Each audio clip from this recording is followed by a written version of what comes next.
Halo Leute, hari ini aku mau membahas tentang berharganya botol di Jermani. Gak cuma botol sih, kaleng juga. Kenapa suara kayak Lucinta Luna? Kaleng juga, botol plastik, botol kaca. Tapi nggak semuanya berharga juga sih. Ada beberapa yang memang nggak bisa ditukar, dia cuma bisa dibuang doang. Tapi kebanyakan itu bisa ditukar dengan cuan. Nah, pertama kali aku mengenal si mesin otomat ini karena kekampungannya aku ya. Pas aku pertama kali ke Jerman, aku kan ke supermarket tuh sama si Dani, supermarket. Terus aku lihat ibu-ibu masukin botol ke mesin itu. Aku tanya, "Baby, itu mesin apa?" Oh, itu mesin otomat buat botol sama kaleng gitu. Jadi kita bisa masukin tuh botol, terus nanti keluar kupon. Nah, kuponnya itu bisa ditukarkan dengan uang atau belanja. Tapi pada saat itu Dani tuh paling jarang masukin ke otomat itu karena Dani kan minumnya air keran. Nah, kebanyakan orang Jerman ini menurut mereka air biasa itu ya air kalau kita tuh soda badak kali ya. Jadi airnya tuh air soda gitu, nggak ada rasa tapi soda gitu. Nah, di sini ada 3 macam kalau nggak salah aku ya. Air putih yang biasa, air yang medium, sama yang stark. Apa stark? Strong. Yang kuat gitu. Aku lupa kayak mana bilangnya. Kalau bahasa Jerman itu Spritzig. Kalau bahasa Inggris tuh mungkin ya sparkling gitu. Jadi dia still tuh memang yang nggak ada soda. Kalau yang medium tuh ada soda dikit gitu. Kalau yang Spritzig tadi yang kenceng itu ininya sodanya gitu, sparkle. Apa sih? Kalian ngerti lah maksud aku ya.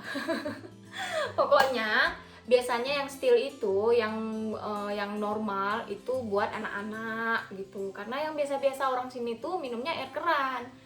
Tapi sehari-hari minum yang medium itu sama yang bersoda keras tadi gitu. Itu hari-hari. Makanya kalau misalnya kita ke restoran, mau minum apa? Air mineral. Ya dikasih itu, soda badak tuh tadi. Nggak semua restoran gitu juga sih, ada juga yang nanya mau yang medium atau yang steel gitu, yang biasa.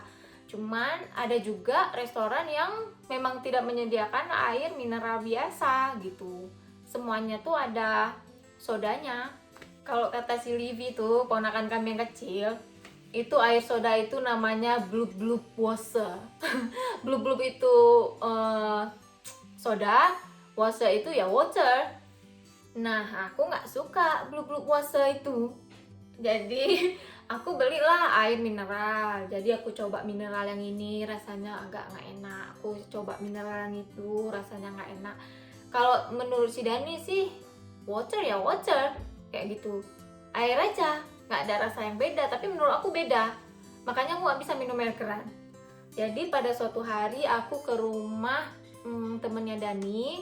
Disitulah aku menemukan air yang aku suka.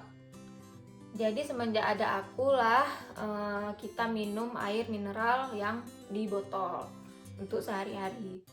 Dani juga minum itu. Biasanya minum air keran. Tapi waktu aku pulang ke Indonesia, yang aku pulang duluan, dia kan tinggal tuh tetap minum air botol, nggak sanggup lagi dia minum air keran. Bukan nggak sanggup, maksudnya udah nggak suka lagi.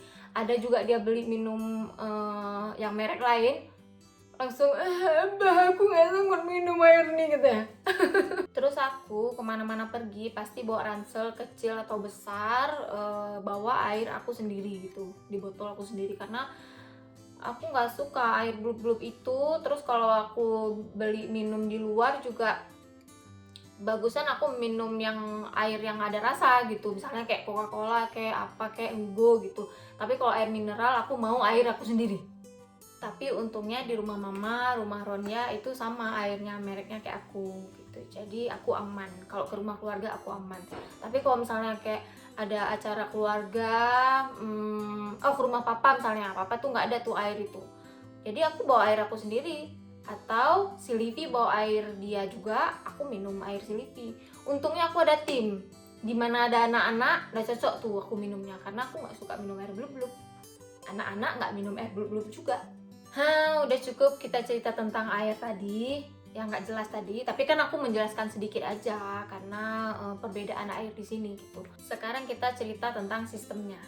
Jadi kalau di Indonesia itu, misalnya kita beli Aqua 5.000, itu udah botol sama airnya sekalian. Abis minum, buang. Nggak tahu kemana kita bawa karena botolnya nggak berharga. Kalau di Jerman itu kita memang bayarnya sekalian, tapi kalau di struknya itu dia ditulis tuh airnya sekian, botolnya sekian gitu. Jadi abis kita minum, botolnya kita masukin ke dalam otomat tadi, barulah keluar struknya tadi, jadi uang kita dikembalikan gitu.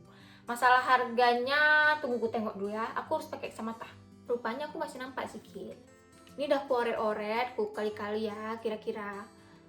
Jadi airnya itu 19 sen. Kalau dirupiahin itu sekitar 3.000 sekian lah gitu. Nah, botolnya ini lebih mahal daripada air. Botolnya 25 sen, sekitar 4.000 sekian. Jadi kalau di total tuh 44 sen sama dengan 7.000 sekian lah satu botol sama airnya. Jadi itulah dia salah satu alasan kenapa nggak ada orang buang botol sembarangan, buang kaleng sembarangan, buang sampah sembarangan. Karena yang kayak gitu itu, yang begitu berharga, lebih berharga daripada airnya. Jadi kalau kita buang itu botol dan kaleng ke tong sampah, itu sama aja kita buang uang kita sekitar 4.000 sekian. Rugi kan? Kebanyakan sih orang di sini setiap belanja tuh dibawa. Nggak setiap belanja sih, keseringannya gitu. Paling 5 biji atau satu tas kecil itu udah langsung ditukar. Kalau aku tumpuin aja tuh banyak-banyak dulu di rumah. Nanti baru tukar, kayak raya deh, Dek Daya. Nggak kayak raya sih, orang tuh duit aku juga kok. Nah, sebenarnya tadi udah aku videoin tuh botol-botol yang udah aku kumpulin. Dan aku ke supermarket, masukin ke otomat tadi, keluar tuh tiketnya, tiket kupon, berapa aku dapat duitnya. Ini kulkas nampak keren ya. Nih, banyak kan? Kita lihat berapa kita bakal dapat duit dari ini semua. Tupeng. Help me.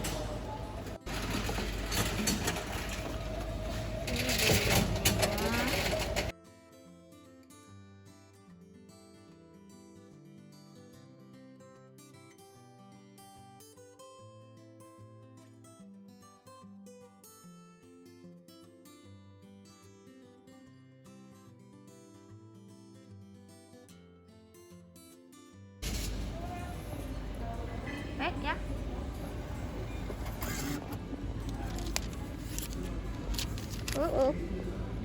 Yeay, 17 euro 40 sen. Aku dapat 17 euro 40 sen. Dan kalau dirupiahin itu sekitar 300 ribuan. Lumayan kan duit kita balik daripada jadi sampah? Ya, begitulah cerita tentang berharganya botol di sini. Cak bayangin kalau kita punya itu mesin di Indonesia. Lumayan kali nggak sih mengurangi sampah kalau kita punya itu mesin dan sistem kayak gitu. Kalau menurut aku nggak apa-apa kita bayar air sama botolnya terpisah. Karena kalau kita masukin itu botol ke otomat kan uang kita balik lagi. Kalau itu botol ada harganya, kan orang juga mikir 2 kali untuk buang sembarangan gitu. Buang di tong sampah aja orang mikir, itu duit. Jadi nggak ada lagi tuh orang-orang buang sampah di laut, di pantai, pinggir jalan. setidaknya untuk botol kaca, botol plastik, sama kaleng itu udah safe, nggak nambah-nambahin membludaknya sampah kita. Emosi dah wah. Ya udahlah kalau begitu. Si Dani juga udah siap masak. Aku udah lapar, kita mau makan. Jadi teman-teman jangan lupa subscribe, like, comment, share. Oke? See you next time, Loite.